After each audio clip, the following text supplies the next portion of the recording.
이 시각 K스탁 시작하겠습니다. 오늘 나와주신 두 분의 전문가 소개해드리죠. 하이투자증권 디지털 마케팅부의 이권희 멘토 오늘 나오셨고요. 그리고 리서치 아름의 고윤기 멘토가 함께하겠습니다. 두 분 어서 오십시오. 네, 안녕하세요. 제가 이제 코스피가 2,500선에 또 오니까 꺾이고 있다, 조정을 좀 받는다 이렇게 말씀드리면서 시장에서는 2,500도 이번 참에 좀 넘을 것 같다라는 의견도 있다라고 말씀을 드렸는데 두 분께도 이 얘기부터 묻고 시작하죠. 시장 점검을 첫 번째 이슈로 좀 하겠습니다. 먼저 이권희 멘토께 여쭤보겠습니다. 어떻게 보이십니까? 이 조정이 그냥 하락으로 가서 또 박스권 하단으로 내려갈까요? 아니면 좀 돌파할 분위기를 보고 있는 것 같습니까? 일단 뭐 눈치 보기 자리에 오지 않았나 생각을 하고 있고요. 지금 이제 작년 11월 달에도 한 2,400대 후반, 그다음에 12월에도 한번 올라갔었고요. 다시 한번 지금 1월 말쯤에 다시 2,500 근처에 왔는데 사실 이제 세 번째 만에 2,500을 돌파하려고 하는 그런 시도를 보이고 있지만 여전히 지금 좀 부담스러운 자리다라고 지금 이제 하는 의견과 그다음에 더 치고 나갈 수 있다라고 하는 의견이 팽팽하게 좀 대립을 하고 있습니다. 시가총액 상위 종목들의 주가 차트를 한번 보시면 대부분 이제 바닥에서 이렇게 많이 올라와서 이제 어느 정도 좀 부담스러운 자리까지 반등이 나와 있는 상황이기 때문에 여기서 이제 한 번 더 추가적으로 치고 나가기 위해서는 뭔가 새로운 모멘텀이 좀 필요하다라고 보시면 될 것 같고요.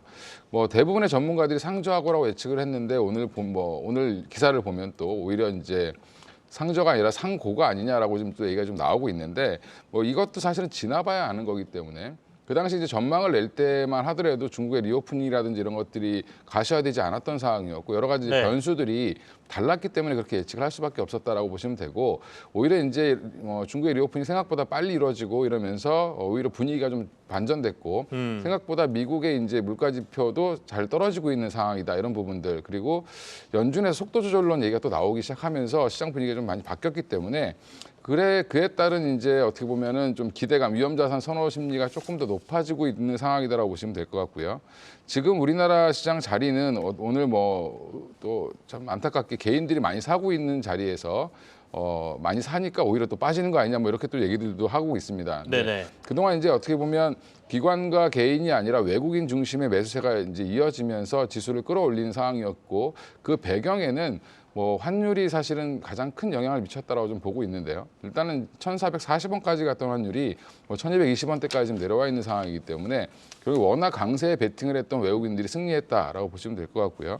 여기에서 이제 그럼 과연 환율이 더 떨어질 수 있냐 이런 부분은 사실은 좀 아닐 것 같고 여기서 이제 어느 정도 정체가 나오기 시작할 텐데 이때 이제 외국인들의 방향이 어디로 움직일지가 향후에 이제 주가 지수의 변동성, 어떤 방향을 정해주지 않겠나라고 생각하고 있는데 저는 개인적으로 여기서 급락이 다시 나오거나 하기보다는 2월 FOMC가 아마 끝나고 나면 오히려 이제 결과는 대부분 아주 예상했던 것보다 엄청나게 악재가 나오지 않는 이상 주가는 좀 쉬어가는 장세, 그러니까 어떻게 보면은 건전한 조정이 나오는 자리에서 조정이 나오고 있다라고 생각하시고 대응을 하시면 괜찮을 것 같습니다.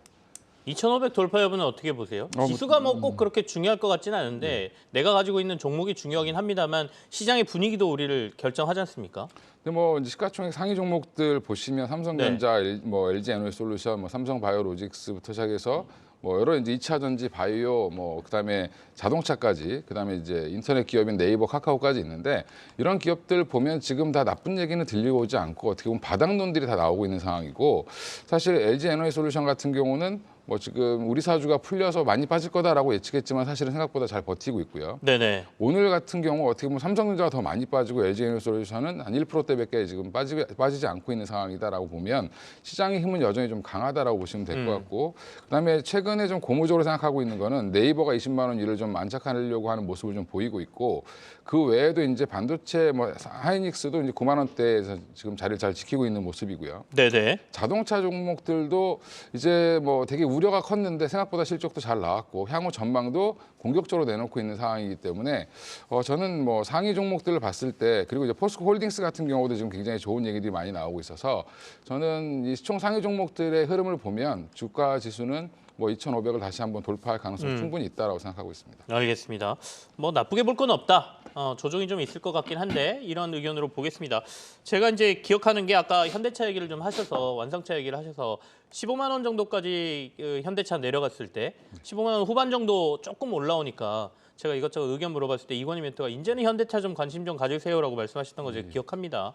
그 이후에 이 완성차 업체들이 꽤 주가가 좀 올라 있는 상황이죠. 여기서 또 얼마나 갈지 이제 실적이 발표된 상황이니까요. 올해 이들이 얼마나 미국에서 해내는지를 저희가 또 좀 봐야 될 것 같습니다. 자, 우리 고윤기 멘토한테도 같은 의견 물어보죠. 지금 시장의 조정을 어떻게 해석하고 계시나요? 저는 건전한 조정이라고 좀 생각을 하고 있습니다. 다만 올해 같은 경우에는 그렇게 강한 상승세 혹은 강한 하락세는 나타나지 않는다라고 이렇게 좀 보여지고 있는데요. 딱 중간적인 입장이다라고 보시면 될 것 같습니다. 최근 AI나 뭐 로봇 관련주들의 강세도 좀 어떻게 보면 같은 맥락이라 볼 수 있는데 시장은 바닥을 잡아가는 모습이 나타났지만 아무래도 시장은 매크로적으로는 침체에 대한 우려감도 있는 것은 사실이고요. 네. 그리고 4분기 실적에 대한 우려감도 있는 그런 상황이다라고 보시면 좋을 것 같습니다. 그렇기 때문에 경기에 대한 어떤 우려감 때문에 어떤 대형 민감주의 매수에 쏠리기보다는 오히려 앞서 말씀드렸던 AI라든지 그리고 로봇 관련주 같은 약간 작은 중소형 IT 중소형주로 매수세가 쏠림에 따라서 이러한 흐름이 나타난 게 아닌가라고 볼 수 있을 것 같습니다. 뭐 대표적 시장이 완전히 좋고 그리고 매크로적인 어떤 상황이 좋다고 한다면 대표적인 고성장주라고 할 수 있었던 뭐 제약바이오라든지 게임, 플랫폼 같은 그런 종목군들도 상승세가 나타나야 되는데요. 네. 그런 흐름이 나타난 게 아니라 이런 특정 AI라든지 로봇 관련주로 강세가 쏠린다는 부분에 있어서는 좀 차이점이라고 좀 볼 수 있을 것 같습니다. 다만 올해 증시가 코스피가 11% 정도 상승세가 났는데요. 이러한 상승세에 대해서는 약간 좀 브레이크가 저는 걸릴 거라고 좀 생각을 하고 있습니다. 왜냐하면 어찌됐든 주가가 상승세를 이어가려면은 결국에는 실적이 후행적이라도 조금 뒷받침해줘야 돼서 주가가 오르는 그런 모습이 나타내는데요. 약간 그런보다는 올 한 해에 대한 기대감이 좀 선제적으로 반영된 부분 그리고 실적적인 부분이 아직은 명확하게 바닥이 찍히지 않았기 때문에 네네. 이러한 부분 때문에 시장은 조금의 하락세가 나타날 수 있을 것 같습니다. 다만 시장을 예전처럼 작년과 같이 어떤 극심한 공포 구간으로 대응을 할 게 아니라 오히려 급락세가 나오게 되면 매수 관점으로 접근하실 그런 필요가 있다라고 보시면 될 것 같은데요. 공포 구간에 내가 매수를 한 투자자분들이라면 안도의 한숨을 쉬시면서 약간 쉬어가는 그런 시장을 보시면 될 것 같고요. 못 사신 분들 같은 경우에는 오히려 추격 매수, 현재 시점에서의 추격 매수보다는 조금은 한 템포 더 쉬어가시면서 기다리는 네. 매수를 하시는 게 더 좋으실 것 같습니다. 그리고 올해 같은 경우에는 미국의 기준금리 관련해서 이제 FOMC가 2월 2일 날 발표를 할 예정인데요. 지금 시장에서는 25bp 인상을 예상을 하고 있습니다. 지속적으로 제가 말씀을 드리지만 기준금리 인상하는 건 중요치가 않습니다. 중요한 거는 속도라고 말씀드렸는데요. 작년 1년 사이에 미국의 기준금리가 400bp 가까이 오르는 급격한 금리 인상 속에 시장이 이렇게 하락세가 나타났는데 네네. 미국의 기준금리 인상이 올해 1% 혹은 2%포인트까지 인상을 하더라도 점진적인 인상을 통한 금리 인상이 될 경우에는 시장에 미치는 영향은 제한적이다라고 이렇게 보고 있습니다. 그렇지만 반대로 부정적으로 보는 부분은 뭐냐면 기업의 실적에 대한 눈높이가 낮아졌다라는 건 물론 기저 효과 때문에 약간 착시적인 효과로 인해서 좋아 보이는 부분은 있겠지만은 침체에 대한 우려감이 있다라는 점, 그리고 두 번째로는 지정학적 리스크가 다시금 불거질 수 있다라는 점은 올 한 해 증시에서는 좀 체크 포인트로 두시면 좋을 것 같습니다. 네. 결론적으로 올해는 박스권 장세가 예상이 되고 있고요. 다만 급락 시에는 매수 관점으로 접근하시고 대형 종목들의 움직임이 없는 동안 올해 초 뭐 AI라든지 로봇 관련주들이 상승세가 나온 것만큼 약간 틈새 업종과 개별 업종들의 강세가 여전히 유지될 것으로 전망하고 있습니다. 결국에는 뚫고 안 뚫고 보다는 만약에 여기서 조정을 간다 하더라도 다시 이 박스권 위로 올라올 가능성이 있으니까 조정 시에는 뭐 매수의 관점으로 보는 것도 괜찮다 이런 말씀 주셨습니다. 뒤쪽에 뭐 저희가 다양한 것들을 보는데 딱히 뒤에 보는 이슈 중에 이걸 물어볼 타이밍이 없을 것 같아서 여기서 한번 여쭤보려고 하는데 오늘 LG전자를 전 좀 봐야 될 것 같거든요. 증권사들에서 LG전자들에 대한 호평 보고서들이 나오면서 오늘 주가가 한 2% 이상 오르고 있는데 이게 굉장히 차트상으로 보면 애매한 지점입니다. 여기를 어떻게 하고 가느냐에 따라서 LG전자는 더 가느냐 안 가느냐 기술적으로는 이렇게 보이는데 이건희 멘토 LG전자 어떻게 보세요? 뭐 일단 결론부터 말씀드리면 긍정적으로 보고 있고요. 그러니까 네. 안 되는 사업은 줄어들고 있고 그다음에 되는 사업은 늘어나고 있다라는 부분인데 과도기적인 현상이다라고 보시면 될 것 같습니다. LG전자가 이제 코로나 직후에 애플카 이슈로 뭐 19만 원대까지 올라갔다가 지금 다시 10만 원 밑을 하회하는 모습을 보이다 다시 10만 원을 복귀했는데 주구장창 그 뒤로 이제 사실은 떨어졌죠. 떨어졌는데 그게 결국엔 애플카 이슈에 너무 묶여 있었다라고 보시면 될 것 같고요. 오히려 이제 중간에 LG가 이제 마그나와 이제 같이 합작 법인을 만든 LG 마그나 쪽의 전장 쪽 사업이 굉장히 강화되고 있다라는 부분. 그리고 LG전자 하면 뭐 다들 이제 그 써보신 분들은 가전제품의 백색 가전에서 우리나라 국내 거의 1위 업체라고 보시면 되는데. 그러니까 삼성전자와 더불어 뭐 일본을 다투고 있지만 국내에서는 아마 소비자들이 LG전자를 더 선호하는 걸로 알고 있습니다. 근데 이제 그거 이유가 결국에는 모터라든지 이런 걸 굉장히 잘 만드는 회사고요.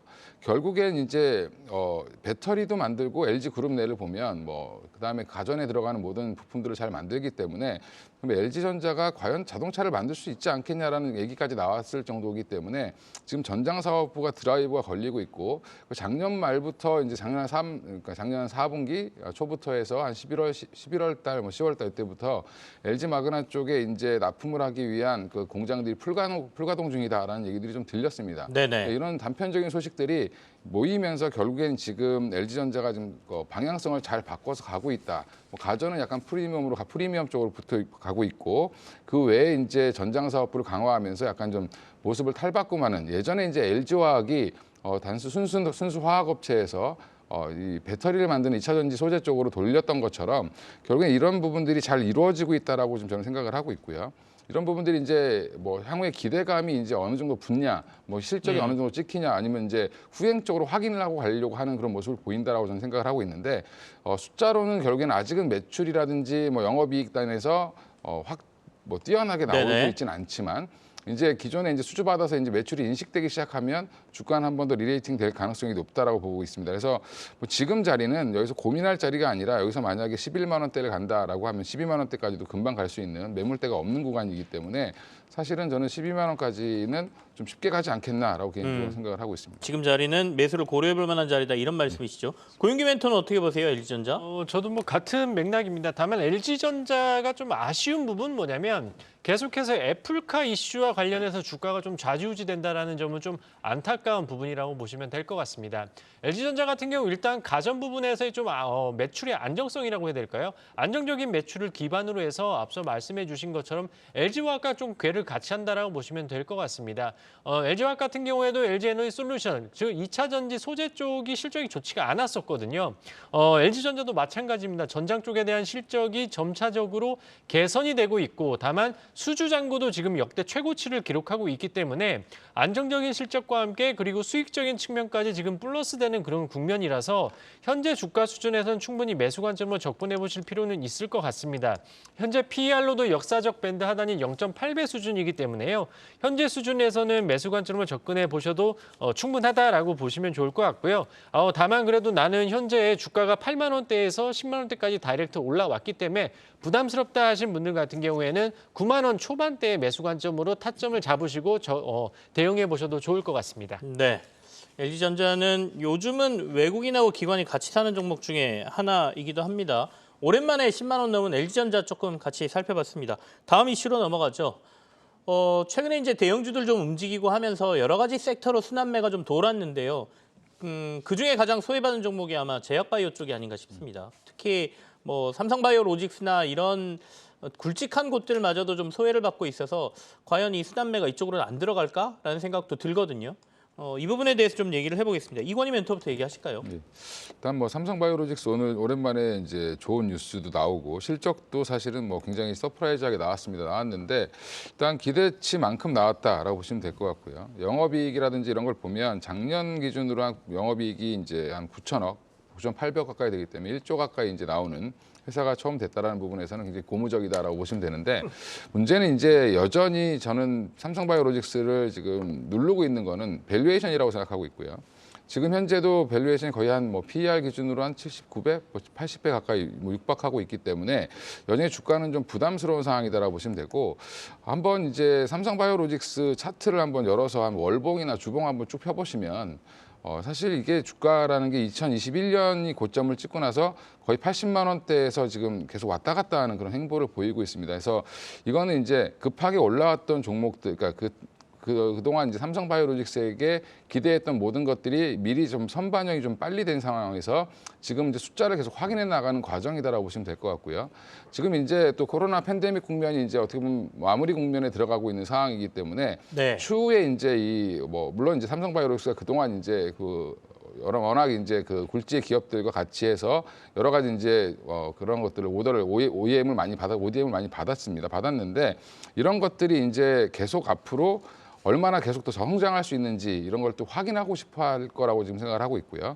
시장에서는 이제 바이오 종목들에 대해서 조금 이제 관심이 조금 멀어진 이유가 한번 분출했던 시세들이 있었기 때문에 그 뒤로는 어느 정도 이제 좀 확실한 것들을 찾기 위한 종목별 대응이 이루어지고 있다고 보시면 될 것 같고 이게 군을 형성해서 같이 가기는 좀 어려운 상황인 것 같습니다. 그래서 삼성바이오로직스 오늘 굉장히 좋은 실적에도 불구하고 오히려 지금 마이너스권으로 들어가고 있다는 거는 생각보다 이쪽은 매수세가 강하지 않다. 뭐 이렇게 생각하시면 될 것 같고요. 네네. 바이오 종목들은 저도 이제 개인적으로 굉장히 좋아하는 섹터긴 하지만 당분간은 조금 예전만큼 이제 화려하게 움직일 가능성은 좀 부족하다라고 생각을 하고 있습니다. 이게 오히려 이제 꿈과 희망을 찾는 쪽으로 움직인다라고 봤을 때는 지금은 이제 어떻게 보면 AI라든지 로봇 쪽에 많이 쏠릴 수밖에 없는 상황이고 항상 주식시장이 새로운 것들을 찾기 때문에 바이오 종목들은 좀 어떻게 보면 약간 좀 식상해져 있다라는 부분도 좀 있습니다. 그래서 삼성 바이오로직스는 앞으로 이제 실적이 좋아지거나 앞으로 전망이 좋아져서 고퍼에서 저퍼로 떨어지겠지만 이게 이제 주가가 미리 선반영했기 때문에 당분간 좀 쉴 수밖에 없는 그런 구간이다라고 생각하시면 될 것 같습니다.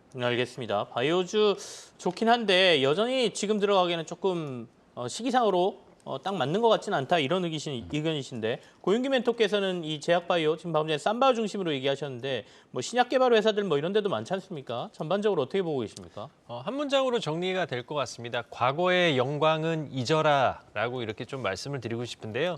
주가는 새로운 것을 좋아하고 선행지표입니다. 그래서 과거에 제약바이오가 굉장히 핫했던 한미약품이 퀀텀 프로젝트로 주가가 거의 10배 가까이 상승했던 그 시절의 제약바이오를 생각하시면 안 됩니다. 특히나 일반 투자자분들은 흔히 말하는 장밋빛 미래를 꿈꾸면서 제약바이오 투자하신 분들이 많은데요. 신약 개발의 성공률이 한 자릿수밖에 되지가 않기 때문에 국내에 있는 신약 개발 업체들이 신약을 개발을 하고 점유율을 차지하기까지는 정말 어려운 그런 상황이라고 보시면 좋을 것 같습니다. 특히나 대한민국 제약바이오 같은 경우에 기술 특례로 상장한 업체들이 굉장히 많이 있는데요. 아직까지도 매출이 나타나지 않는 회사도 많은 그런 상황입니다. 그럼에도 불구하고 최근 증시에서는 맥을 못 치고 있는데 일부 이슈라고 해야 될까요? 알츠하이머 치료제 관련된 이슈가 있었지만 이런 개별적인 이슈로 인한 상승세와 함께 낙폭과대에 따른 단순히 저가 매수성 유입에 따라서 주가가 상승하는 그런 이슈들만 지금 나타나고 있습니다. 네. 그래서 이러한 이슈들로 인해서 단기적인 움직임은 있겠지만 추세적인 우상향을 꾀하기는 매우 어려운 그런 상황이고요. 우려되는 부분은 뭐냐면 2019년과 2020년대에 제약바이오가 핫했던 부분이 뭐냐면 전환사채 발행을 굉장히 많이 했었습니다. 이 전환사채 발행이 지금 올해부터 해서 지속적으로 돌아오면서 어떤 재무적인 리스크가 발생될 확률이 굉장히 높은 상황이죠. 최근에는 네오팩트 같은 경우도 전환사채에 관련된 이슈가 나타나면서 경영권 매각까지 있게 되면서 사채 상환에 대한 원리금 부담감이 가중될 수밖에 없다라는 점은 꼭 투자 포인트로 체크해 보실 필요가 있을 것 같습니다. 두 번째로는 4월 달은 이제 감사보고 시즌입니다. 특히나 이제 앞서 말씀드린 것처럼 제약바이오 업체들은 기술 특례로 들어왔는데 그러한 기술 특례가 통상적으로 5년이거든요. 5년 단위로 돼서 땡땡땡 조건에 의해서 제한이 됐었는데 5년이 지났기 때문에 이제 이러한 기술 특례 상장 요건에서 제외가 돼서 이제 그 회계감사 시즌에 이벤트에서 자유로울 수 없다라는 점도 한번 체크해 보실 필요가 있을 것 같습니다. 네. 다만 제약바이오 내에서도 저는 글로벌 탑티어 그룹이라고 하죠. 삼성바이오로직스 같은 경우 올해 7월 달에 휴미라가 이제 특허 만료가 됩니다. 당연히 특허 만료된 그런 그 바이오 업체에 대해서 특허 만료된 제품에 대해서 바이오시밀러를 생산하고 있는 삼성바이오로직스 입장에서는 굉장히 한 단계 레벨업 할 수 있는 그런 구간대이기 때문에 제약바이오 내에서도 옥석 가리기, 특히나 매출이 나오고 글로벌 탑티어 그룹에 대해서는 관심은 유효하다. 이렇게 정리하도록 하겠습니다. 알겠습니다. 그냥 박스권이라고 생각하고 접근하시는 분들 같은 경우에는 삼성바이오로직스 80만 원대로 내려오고 80만 원이 깨지고 그러면 들어가셔서 한 90만 원 언저리까지 보시거나 그 이상까지 보시는 이렇게 투자하시는 분들도 계시죠. 삼성전자하고 비슷하게 투자하시는 분들도 계시거든요. 이제 휴미라 아까 복제약 얘기가 나왔으니까 그런 부분까지 좀 고려해서 전반적으로 좀 보셔라 이런 얘기가 되겠고요.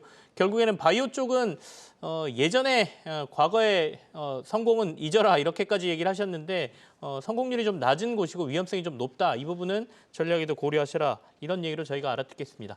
자, 지금 시장의 가장 뜨거운 이슈 중에 하나가 요즘은 연초 들어서 IPO주입니다. 새내기 상장주들이 들어오면 연일 뜨겁게 상승을 하고 있기 때문에 이게 투자할 데가 없어서 투자 자금이 이쪽으로 가는 건지 아니면 진짜로 연초에 상장된 기업들이 꽤 좋은 기업들이 상장돼서 이렇게 주목을 받는 건지 한번 얘기를 좀 나눠보도록 하죠. 이건희 멘토부터 얘기하실까요? 예, 일단 뭐 지금 상장 IPO 종목들 보면 다 요즘 흐름이 되게 좋죠. 굉장히 네. 좋은데 그 이유는 일단은 제가 볼 때는 예전에 작년 이제 재작년 시장이 좋을 때 상장했던 기업들 보면 거의 대부분 고점을 찍고 상장 후에 계속 빠지는 그런 모습이 보였고 올해 상장하는 종목들은 오히려 상장 이후에 오히려 좀 주가가 더 올라가는 모습이 보이고 있는데 그 이유는 일단 공모가 자체를 좀 많이 낮췄다라는 부분, 밸류에이션 자체를 많이 낮췄다라는 부분이라고 보시면 될 것 같습니다. 그래서 그동안 상장을 할 때 사실은 좀 과도하게 밸류에이션이 많이 붙어 있는 상태로 상장을 했기 때문에 누가 봐도 이건 좀 비싸다라고 해서 좀 매도가 좀 많이 나왔다라고 보시면 될 것 같고요. 최근에 상장하는 종목들은 물론 상장하기에도 되게 안 좋은 분위기에 준비를 했는데 마침 또 상장할 때 뭐 시장 분위기가 좀 살아나 있는 상황에서 이런 분위기적인 여파도 있겠지만 워낙 또 이제 밸류에이션을 어떻게 보면은 뭐 속된 말로 후려쳤다라고 하죠. 네네. 그렇게 해서 좀 그 회사의 본질적인 가치보다 좀 낮게 상장을 하다 보니까 기관이라든지 뭐 개인들의 매수세가 더 많이 몰릴 수밖에 없다라고 생각하시면 될 것 같고요. 최근에 또 이제 뭐 미래반도체라든지 뭐 오브젠이라든지 이런 종목들 보시면 또 이 시대 요 지금 최근에 유행하고 있는 섹터들과 또 어느 정도 이제 맥을 같이 하고 있다라는 부분도 어떻게 보면은 더 이제 그 비교군에 들어가 있는 기업들이 워낙 더 좋은 퍼포먼스를 보였기 때문에 주가상으로 그런 부분들도 같이 반영되면서 기대감을 더 키우는 모습인 것 같습니다. 그래서 결론적으로는 일단은 시장이 너무 안 좋다 보니까 사실은 원했던 상장 가액이 아니라 그거보다 낮춰서 상장을 했기 때문에 오히려 올라갈 룸이 좀 있다라고 생각하시면 될 것 같습니다. 네. 결국엔 시장 분위기에 따라서 좀 달라진다는 얘기인데 워낙 안 좋았기 때문에 도리어 공모가가 좀 낮다 보니까 시장에 들어와서는 주목을 더 받고 다행히 또 운이 좋은 건지 모르겠지만 1월에 분위기가 좋다 보니까 같이 이런 현상이 나타나고 있다 이런 말씀이십니다. 고윤기 멘토는 IPO주들 요즘 어떻게 보고 계세요? 앞으로 그리고 IPO주들 또 들어올 때들 예정된 데들이 있는데 청약 좀 나서도 될까요? 저는 좀 업체마다 좀 다른 것 같아요. 눈높이가 낮아진 거는 일단 긍정적입니다. 공모가가 낮아진 거는 긍정적이긴 한데 최근에 말씀해 주신 것처럼 최근에 상장한 업체들 운이 좋았죠. AI 관련주로 엮이면서 주가가 좀 급등했다라는 부분.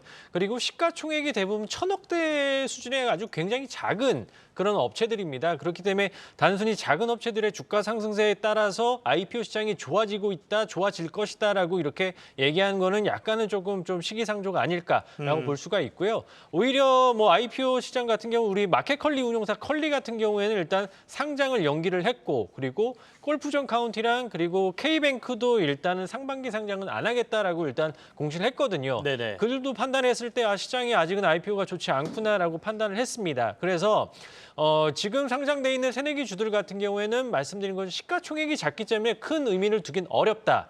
다만 언제죠? 2월 7일 날 오아시스가 이제 수요 예측을 시작을 합니다. 과연 이 어떻게 보면 조 단위의 이제 대여급 IPO가 되는 게 이제 오아시스이기 때문에 오아시스가 기관 수요가 얼만큼 나오고 일반 청약이 얼마가 될지에 따라서 조금 IPO 시장에 대한 훈풍이 불지 말지가 조금 갈릴 수 있을 거라고 볼 수가 있을 것 같습니다. 네. 다만 한 가지 확실한 건 일단은 작년 대비도 IPO 시장이 안 좋았지만 올해까지도 그 여파는 이어질 가능성이 높다라는 점. 왜냐하면 IPO에 대한 신청을 한 기업수라든지 이런 기업수는 아직은 많지가 않습니다. 그래서 나아진다라고 표현하기는 조금 어렵고 최근의 상승세는 AY라든지 그리고 시가총액과 관련된 이슈 때문에 주가가 오르고 있다. 그래서 공모주 시장이 돌아온다라고 이렇게 보기는 어렵다. 이렇게 정리하도록 하겠습니다. 알겠습니다. 2월에 있을 오아시스를 보면서 조금 더 공모 시장에 대한 전체적인 평가를 좀 해야 되겠다 이런 말씀이신데 말씀하신 것처럼 최근에 상장된 회사들이 시총 규모가 좀 작죠. 그러다 보니까 등락률이 훨씬 더 커질 수 있고요. 오아시스는 이제 덩치가 크면 이 등락률이 생각보다 적을 수도 있으니까 어떻게 전략적으로 보면 큰 데에 들어가는 것보다 작으면서도 공모가가 좀 많이 낮춰져 있고 관심이 좀 많은 테마로 들어가는 게 IPO 전략은 더 나을 수도 있겠다 이렇게 보입니다. 길게 가시는 분들 별로 없지 않습니까? IPO는 상장한 이후에 주가 흐름 보고 바로 매매하시는 분들이 많으니까요. 다음 이슈로 넘어가 보죠. AI와 관련된 이슈가 쉽게 사그라들질 않네요. 챗GPT로 시작된 이 AI 반도체 관련된 소프트웨어 뭐 이런 업체들 계속해서 뜨거운 주가 흐름을 보이고 있는데요. 이게 안 씻고 계속 가는 건지 아니면 이 부분에서는 조금 저희가 위험성을 감지하고 투자를 좀 뒤로 미뤄야 되는 건지 한번 얘기를 나눠보죠. 이건희 멘토부터 하겠습니다. 예, 일단 뭐 최근에 AI 관련 종목들 저도 이제 뭐 관심 있는 종목들이 있어서 막 보고 있었는데 보면 이제 뭐 대표적으로 AI 관련돼서 뭐 솔트룩스라든지 예전에 이제 빅데이터 관련돼서 이제 이런 여러 가지 이제 비정형 데이터들을 데이터화시키는 이런 것들을 잘하는 기업들이 좀 많이 올라왔습니다. 이제 솔트룩스, 뭐 코난 테크놀로지, 뭐 그 외에 이제 마인즈랩이라든지 이런 종목들이 급등을 하는 모습을 보였는데 이게 지금 이제 그쪽은 사실은 제가 개인적으로 투자를 한다라고 하면 뭐 살 수 있는 자리는 아닌 것 같고요. 지금 너무 단기간에 많이 올라왔기 때문에 사실 좀 쉬어가야 되는 자리다. 그렇다고 이 AI 관련된 산업들이 이게 금방 식지는 않을 걸로 보입니다. 그래서 1차 상승 후에 이제 휴식기에 들어갈 국면이 됐다라고 보고 있고요. 그리고 지금 이제 나머지 이제 그 외에 소프트웨어적인 부분 말고 이제 기계적으로 이제 그 어떻게 보면 네.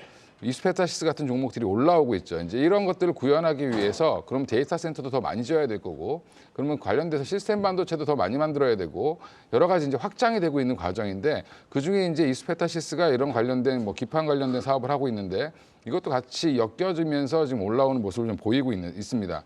그러니까 이제 어떻게 보면은 확산되는 분위기는 맞다라고 저는 생각을 하고 있고요. 그러니까 이걸 관련된 종목들을 계속 찾고 있는데 이 이슈가 금방 사그라들지 않고 있는 거는 해외에서 뉴스가 계속 나오고 있고 관련해서 지금 뭐 챗GPT에 대해서 사람들이 생각보다 놀라는 그런 모습들이 좀 나오고 있는데 이게 어제 오늘 일이 아니라 사실은 계속 준비되어 왔던 버전들인데 올해 워낙 이제 성장이 없는 그런 이제 주식시장에서 네. 앞으로 향후에 어떤 것들이 성장할 수 있을까? 과연 크게 성장할 수 있는 섹터들을 찾기 시작하면서 결국엔 첫 번째가 로봇이었고 그다음에 AI였다라고 저는 개인적으로 생각을 하고 있습니다.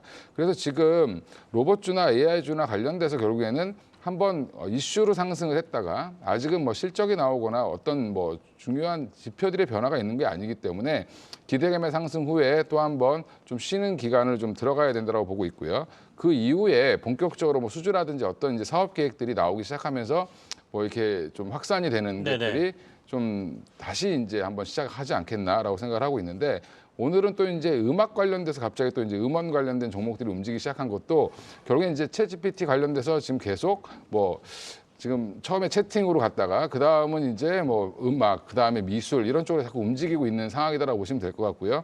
그 기술의 기반은 대부분 다 비슷한 기반이기 때문에 관련해서 같이 움직일 수는 있겠지만 여전히 저는 좀 과하게 움직였기 때문에 좀 쉬어가야 되는 자리다라고 보고 있습니다. 조금은 쉬어갈 자리에 온 것 같다라는 말씀이십니다. 올해 들어서 이제 로봇으로 미래에 대한 기대감을 확 일으켜줬고 그다음에 이 챗 GPT를 중심으로 한 AI 쪽이 워낙 시장에 대한 미래 기대감이 커지다 보니 주가가 좀 오르고 있는데 조금은 쉬어갈 타이밍이다 이런 말씀이시죠.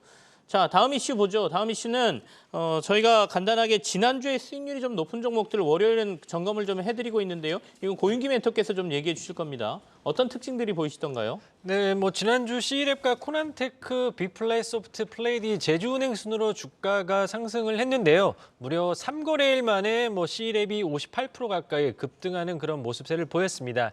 다만 아시다시피 앞서 말씀해주신 대로 AI 관련주들이 주로 눈에 띄는 모습이었는데요.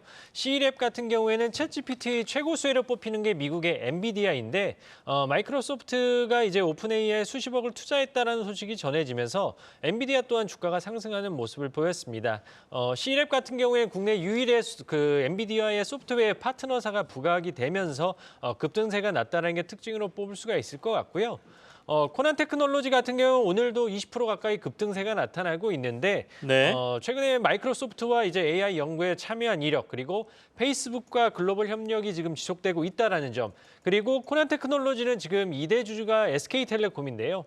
SK텔레콤의 AI 서비스 A닷도 코난 테크놀로지의 기술이 적용될 것이다라는 기대감에 주가가 상승했다는 게 좀 특징으로 뽑을 수가 있을 것 같습니다. 전반적으로 지난주에 주가 상승률은 대부분 AI 관련주들의 때문에 주가가 상위에 포진돼 있다. 이렇게 정리해 볼 수 있을 것 같습니다. 네, 알겠습니다. 지난주 강하게 움직였던 종목들까지 저희가 확인을 했습니다. 자, 이슈 점검은 여기서 마무리를 하고요. 두 분이 가져오신 관심주 확인하는 시간으로 들어가겠습니다.